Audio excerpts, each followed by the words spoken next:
Hello ladies and gentlemen, and welcome back to the Community Spotlight. Yes, that's right everybody, we're here for Season 2. We've got a lot in store for you coming up throughout the actual upcoming months with loads of guests and all that.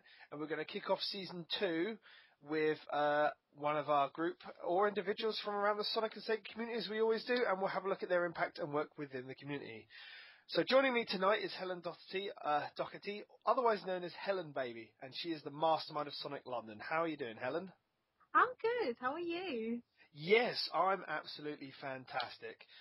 So Sonic London, it's what's become a focal meeting point for a lot of people within the country, and it's become a semi-regular thing, hasn't it? So do you want to tell us how it started up and how you choose what to do each time? Okay, sure.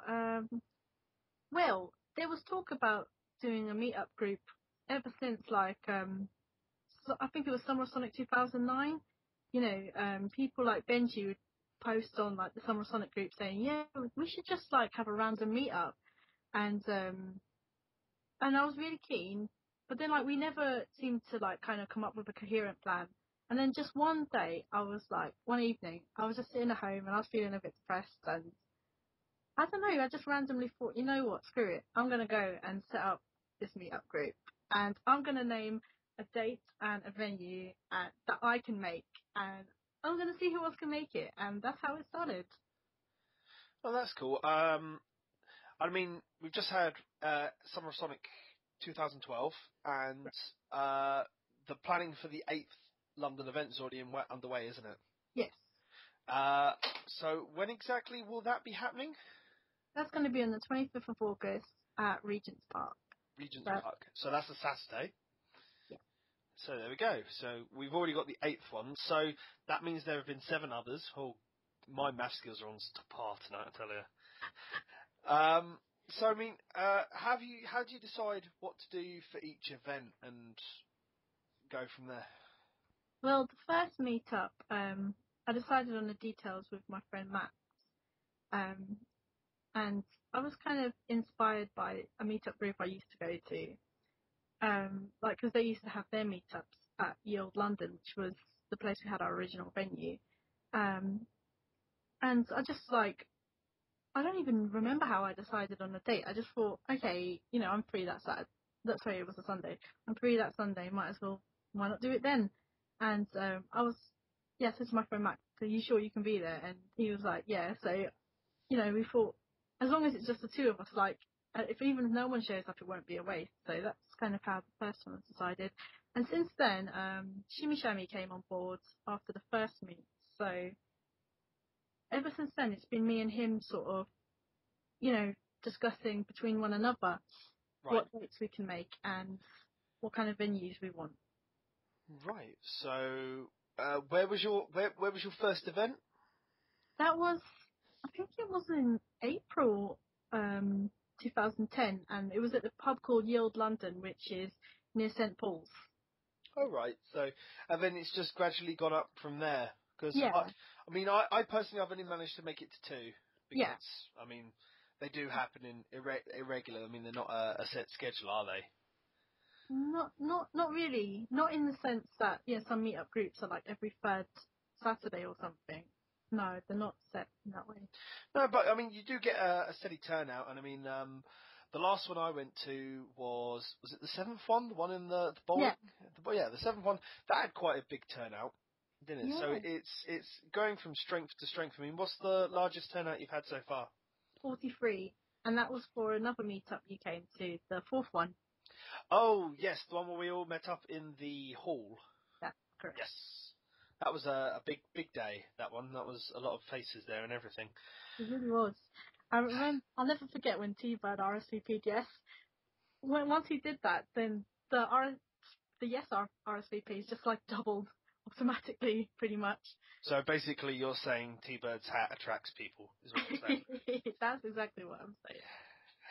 Well, it's a good number. I mean, obviously London is very central as it is, so it's a lot of transport links to get there, so it's always a good idea to get people there. So, and London doesn't exactly lack for tourist attractions either, so there's lots of things for people to do. So, I mean, you've spoken about how it started with one of your friends and you had somebody come on board. So you've got them helping you for each event now? Well, Max, I still go to him for advice, but I guess I sort of, now that I've got a staff team, I sort of probably go to them for advice more, and we kind of make decisions as a team more, so it's more sort of, because Max wasn't like a member of, he wasn't like on the staff team of Sonic London, so I guess you could say more, now it's more really coming from the staff members, so it's kind of more independent. Right, I see. But I mean, yeah. what drives what brings you to the choice for each specific meetup point and then going from there? Because there's got to be something that you choose as a meetup point. Well, I say to Shimmy Shammy, like, sort of, what kind of meetup place do you think we should have for the next one? And he'll be like, well, we do look at like what the weather's going to be like, because we assume in the summer that it's going to be hot, which is why well, we except tend this to, summer. yeah. I hope that it is going to be a sunny day on the 25th. I really hope. Yeah, well, we just kind of go by season, and we look at sort of what we ourselves sort of want to do next and take it from there. Look at our available venues and. Well, that's cool. So, obviously, the next one's in Regent's Park, which is good. Have you got anything else planned for the day, or is it just going to be meet up in the park and? Yeah, it's just going to be the meet up in the park, and as before, then people, other people can sort of decide. Well, we can decide as a group, or people can decide individually in smaller groups what they want to do afterwards.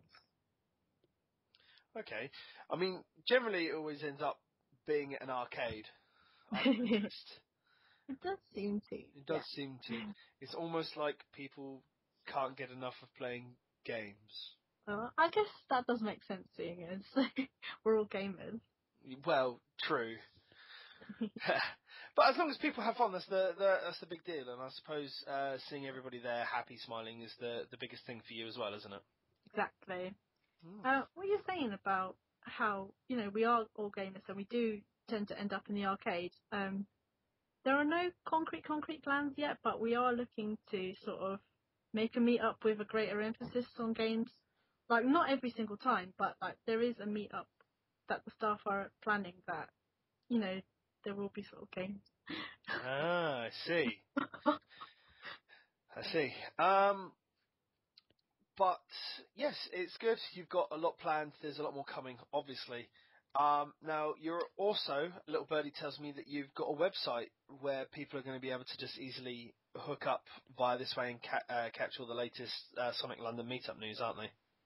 Well, the specific meetup details are still going to be on the Facebook page, just because I find it's for privacy reasons. It's a lot easier to monitor like who's coming. It's just a lot easier to do it through Facebook. Obviously, and I've looked at like alternatives like meetup.com and like Group Loop, and I mean not everybody, but most of the people who come to the meetups are on Facebook anyway, and it's free. So yeah, if it's not broke, don't fix it. So I just it's still our sort of main sort of hub. But I think the website's really about sort of celebrating the previous meets, So you're going to use it as a database with all the pictures and the talking about specific meets instead of just keeping everything on Facebook where it's just easily accessible then? Yeah, exactly. I mean, the Facebook groups used to be better. You used to really be able to use that as the database itself, but since, they've changed the group system, it's not as easy to sort of attach like a photo set to an event, so. Definitely. It's, yeah. So it's going to be good. I mean, it's looking more and more likely. I mean, looking at the Facebook page for the eighth meetup already, you've already got 18 definites. So that's quite a few people already. It should be really good. I'm really looking forward to it. That's cool. I mean, obviously, I presume there are plans going forward for further ones. Oh yeah, definitely. We're looking at venues and just deciding like what kind of activities we want at future meetups, but I don't want to say too much. You don't want to spoil it. That's correct. Yeah. And just I don't want to get people's hopes up in case things don't work out, but I want people to know that, you know, there is talk going on behind the scenes. And So everybody should be excited then. yeah. I see. Definitely.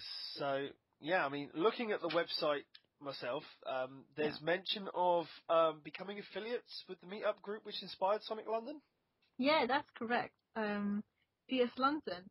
Well, I mean, we've got them in our sort of affiliate links list, and hopefully they're gonna return the favour. So they're a good friend of ours, and you know, when I started up the Meetup group, I drew so much inspiration from them, and like the organizer was this guy called Joe Lee, and now it's a guy called Lee Moore.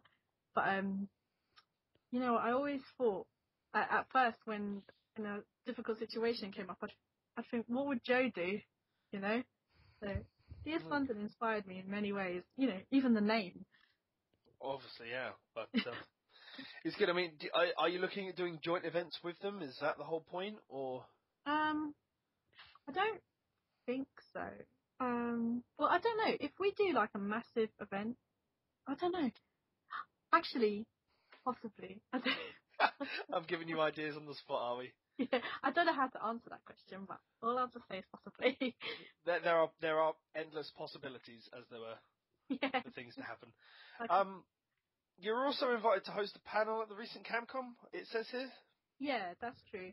None of us could make it up there, unfortunately. But I mean, what exactly would the panel have been on? So shoot the breeze now, as if you were going to be giving a panel on what it was and everything else. To be honest with you, that's another reason why we decided not to take up the offer. Although it's very flattering to be offered, thank you, Ziggy. We just thought, you know, because we're still quite new and we're just like, it's not like we're sort of a database of music or a database of art. We're just like kind of a meetup group. We felt like there's not too much we can really say apart from like talk about our you know, like upcoming meetups details and like details of previous meetups. But I didn't feel like we had the kind of content that would be suitable in the panel, if you know what I mean. No. Right then. Well, I suppose, I mean, when it comes to it, you could always give a talk on how like-minded individuals could have met together. I imagine that was the sort of thing they could have been looking for, or? Oh, yeah, that's true actually. We could have talked about like meetup dynamics and how to organise a meetup. Maybe next time if they invite me back. Maybe next time, eh? I'll say yes. But yeah, no, it's good. So, I mean, you're personally looking forward to the 8th meetup? Yeah. Yes. Will you attend it? I'm in London for that weekend. Whether or not I'm able to make it is a different matter. There are reasons I'm in London, which I'm not going to discern right now. But there is it's a 50-50 chance if I'm coming along that day. So I may be there, I may not. Hopefully I will be, because I get to meet everybody again. Yeah. I don't want to, like you, I don't want to really put myself in a position where I can just get out there and say I'm going to be there and then not turn up on the day. That'd be too many broken hearts. I know everybody wants to see me, but I can't give a promise that I will be there when I might not be. That's it. I think that's the really big thing you've got to avoid, disappointing people. Exactly. I try not to do it as often as I can, but there we go. People don't forget when you disappoint them. So sorry? People never forget when you let them down, I think. So it really is something I try to avoid as well, definitely. Well, I suppose that's the thing with letting people semi-organise what they want to do later in the day after they meet up with everybody, you see. So, but it's going to be fun if I go there, and we'll see. But I mean, if it's anything like previous years, then it's a lot of fun already, and I'm sure everybody that'll turn up on the day will enjoy themselves immensely. Thank you. Yeah, like I said, I'm really looking forward to it, and it should be a great day. No, that's cool. So you've got your dedicated staff now. I mean, obviously, one of your biggest staff members has now disappeared, as it was, over to America. That's correct. You missing him already? Oh, of course. But Gareth's role is kind of because he's like the PR guy, and you know he does stuff like he sorted out the Sonic Sonic London logo, for example. Oh, there you go. You see.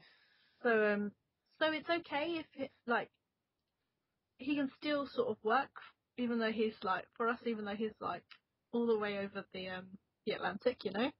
Yeah. It's not that much of a disability in terms of his role. But I think like Shimmy Shammy and Sideburn, aka Tarek, their roles are more sort of based sort of in the meetup and like sort of performance on the day. So if one of them was to sort of move away, I don't know, that would probably pose like more of a problem with regards to their role, you know.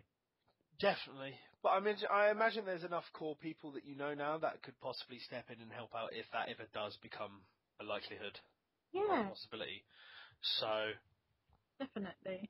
Yeah, people, everyone, I mean, more so than like in the beginning, I think people are becoming really sort of infused to help out, and it's really flattering, you know. I mean, Torch and Fastest Thing Alive, I mean, you know, I didn't even ask Fastest Thing Alive to sort us out of a logo, and he just sort of did it off his own back and using his own initiative, and I was just so flattered. And after the seventh meet, Torch bought me SonicLondon.com, and I was like, oh my god, that's like so sweet of you. so And they're all helping out. yeah, people just like can randomly like surprise you. Yeah, And there you go. Then you see all the things. So, I mean, it's good. Is there anything you specifically want to talk about yourself? well, yeah, let me talk about the staff because Sure. the staff roster has obviously changed recently. So there's me, who's like the vice president, and the president, and I'm kind of like the main decision maker. And then you've got Shimmy, Shimmy Shimmy, and obviously, like I said, he's been with us since the beginning, and he really helps a lot with the direction of the meetup, like what kind of venue we're going to have the meetup in next, and you know the etiquette that both me and myself and him need to sort of project to the members. And then you've got Gareth, aka Fastest Thing Alive, who's obviously our PR guy and sorts us out with logos and things. And then you've got Torch, he's our IT technician, so he's always on hand to help me out with the website and you know, any other sort of tech advice I need. And he's also pretty good at recommending venues. He knows a lot about sort of this kind of thing, you know, so he's very, very useful member of staff. And lastly, we've got Cyburn, aka Tarek, who's our support worker, and he's on hand to help members if they've got any like pastoral needs or like mobility needs, you know. Right, yeah. So if anybody has an issue at the event, then he's just there to jump in and help out. Exactly. Oh, that's awesome. So that's brilliant. So you've got everybody fills their specific role and helps out a lot as well. Yeah. If anybody obviously wants to check out the staff page for himself, it is available on the Sonic London website, soniclondon.com/staff, which you will find available in the description box below, which you can check out at the end of the video as well. Right. So, is there anything else you want to talk about, Helen, at all, before we wrap this up? Well, I'd like to say, if anybody's got any photos or videos of previous meetups, then please do send them to me. I can be found at helenbaby at soniclondon.com or through my Facebook. And put them up and give you full credit. There you go, guys. So any Sonic London pictures or videos, then you can just send them to Helen. That's amazing. I'll make sure that email is in the description box below as well for anybody that wants to catch Helen and send her videos, stroke pictures. So there we go. I think that's a good point to end it. Remember, guys, that Sonic London, the 8th meetup, is meeting at Regent's Park on the 25th of August, which is a Saturday. Was there any specific time that people are going to be there, Helen? 1:30. There you go. You have it there. 1:30 in the afternoon. Oh, I forgot. The specific meeting point is at the restaurant. Gasp. The specific meeting point is where, sorry? It's called the Cow and Coffee Bean, cafe, and it's kind of quite a central area in Regent's Park. So it's around the Regent's Park area? Yeah. You can find full details on the Facebook page on, the 8th Sonic London meetup event. There we go. Again, all these links will be in the description box below. We're going to end that here. I'm going to thank my lovely guest, Helen Docherty, for coming on and talking about Sonic London. One of the greatest small event things that there have been that is still going to this day on a continuous basis. So thank you very much, Helen. More than welcome. Thank you. And thank all the lovely staff for Sonic London as well. All of them. And we'll catch you next time on the Community Spotlight. Good night. Bye, guys.